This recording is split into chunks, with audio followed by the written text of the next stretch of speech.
Hello મિત્રો, કેમ છો તમે? બધા મજામાં જશો અને મજામાં જ રહેશો. તમારું બધાનું સ્વાગત છે અમારા એક નવા બ્લોગના વિડીયોના અંદર. તો આજે સરસ મજાની સવાર થઈ ગઈ છે અને સવારના અંદર અત્યારે સમયની વાત કરીએ તો લગભગ 7 વાગ્યા આજે દૂધ લેવા માટે અને તમને બધાએ દૂધ ચા પીવા માટે આપણે દૂધ લેવા કેટલા બધા કિલોમીટર ગયા, લગભગ 5 કિલોમીટર જેવા ગયા હતા આપણે. કેમ તો દૂધ ચા પીવી હતી તો દૂધ તો ઘરે નહોતું, તેના માટે દૂધની જોડે પણ હું તમને બતાવી દઉં શું શું વસ્તુ લાવ્યો છું. તો સૌથી પહેલાં જોઈ શકો છો આ બાઇક લઈને આપણે ગયેલા અત્યારે બજારના અંદર. કેમ તો બજારમાંથી દૂધ મળે છે અને તમે જોઈ શકો છો બાઇક અહીંયા ઊભી કરી છે અને ત્યાર પછી તમે જોઈ શકો છો આ બાજુ રસ્તો છે, તમે જોઈ શકો છો અહીંયા કોઈનું પણ કામ એક જગ્યા છે અને અહીંયા વ્યૂ બહુ સારો આવે છે. તેના માટે અહીંયા આપણે વિડીયો બનાવવા માટે ઊભા રહેલા અને અહીંયા બાઇકને આપણે ઊભી કરી છે. જોઈ શકો છો આ દૂધનો પાઉચ લીધો છે 10 રૂપિયા વાળો. કેમ તો આપણે એકલાને ચા પીવાની છે તો આટલું દૂધ આપણા માટે થઈ જશે, તો તેના માટે અહીંયા આટલું જ આપણે દૂધ લેવાનું હતું. તો ચાલ 10 રૂપિયાનું આપણે પાર્લેજી લઈને આવી ગયા છે. કેમ તો ચા જોડે તો બિસ્કિટ તો ખાવા જ પડશે આપણે સવારના તો અંદર. તેના માટે આપણે 10 રૂપિયાનું પાર્લેજી લઈ લીધું હતું અને તમે જોઈ શકો છો અત્યારે અહીંયા આપણે સૌથી પહેલા હવે ઘરે જ જઈએ. તો મિત્રો અત્યારે આપણો સમય થઈ ગયો છે નાહવાનો ને અત્યારે સમયની વાત કરીએ તો 12:30 જેવા વાગે છે અને અત્યારે આપણે ખેતરના અંદર પાણી વાળીએ છીએ. તો તેના માટે અહીંયા આપણે થોડા ઊભા છીએ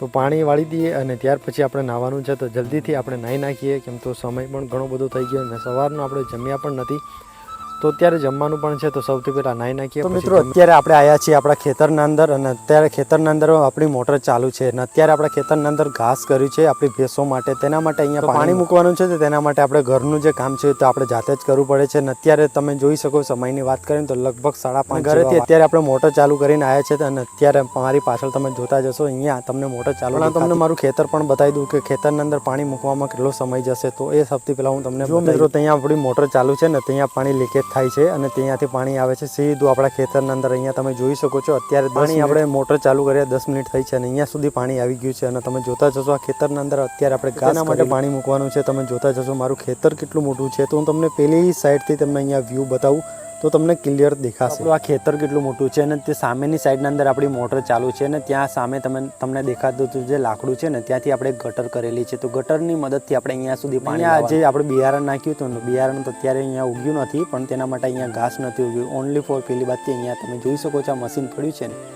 એને સીધી લાઈનના અંદર અહીંયા ઘાસ ઉગ્યું છે. તો આ જમીનના અંદર આપણે ફરીવાર અહીંયા આપણે બિયારણ નાખવું પડશે અને તમે જોઈ શકો સામે આપણે પાઇપ લગાવેલી છે. સામેની સાઈડના અંદર એકલું જ અહીંયા આપણે ઘાસ ઉગ્યું છે. તો આ જે જમીન છે એ તો આપણી વેસ્ટ જવાની છે. જે બિયારણ તો વેસ્ટ જવાનું છે, જમીન વેસ્ટ ના જાય.